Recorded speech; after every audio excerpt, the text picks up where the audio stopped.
você chegou, estrelinha! Eu tô aqui pesquisando com a Madame Star sobre os elefantes. Eu vou te mostrar, olha só! Ah! Vamos falar sobre o elefante, que é o maior animal do nosso planeta. Ele tem 40.000 músculos. É um animal grande, mas muito cuidadoso. Nós vamos viajar até a África. As orelhas são enormes e movem para trás e para frente para se refrescar, movimentando o ar como um leque. Quando eles mexem as orelhas, os elefantes mandam sinais para os outros elefantes. O elefante também tem uma tromba comprida e 2 presas de marfim. Eles perdem os dentes, pois comer exige muita mastigação de sementes e frutas cruas. Nham, nham, nham. Eles são grandes e pesam até 11.000 quilos. O elefante é bastante pesado. Eles vivem em famílias. São animais muito amorosos. Numa família, há elefantes de todos os tamanhos, grandes e pequenos.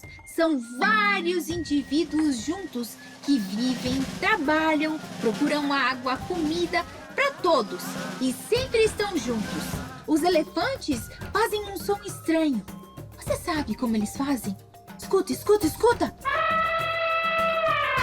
Os elefantes usam mais de 10 sons diferentes para se comunicar. Os elefantes são animais curiosos, principalmente os filhotes.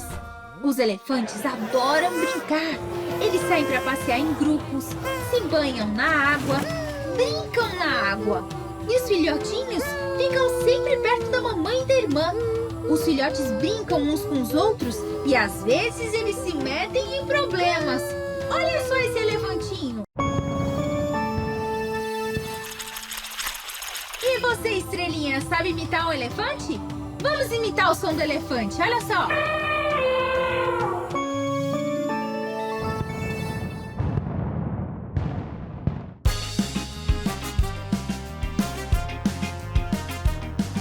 Cadê o bebê elefante? Tem tromba e é elegante. Estava aqui e foi pra lá. Onde é que ele está? Aqui ou lá, aqui ou lá, aqui ou lá, lá. Bebê elefante não quer saber de parar. Cadê o bebê elefante? Andou e ficou ofegante. Bebê subiu, tem que descer. Onde é que ele está? Aqui ou lá, aqui ou lá, aqui ou lá, lá. Bebê elefante não quer saber de parar. Cadê o bebê elefante? Banhou na lama abundante. Lama usou e se sujou. Onde é que ele está? Aqui ou lá, aqui ou lá, aqui ou lá, lá. Bebê elefante não quer saber de parar. Cadê o bebê elefante? Tomou água bem refrescante. Banho tomou e se limpou. Onde é que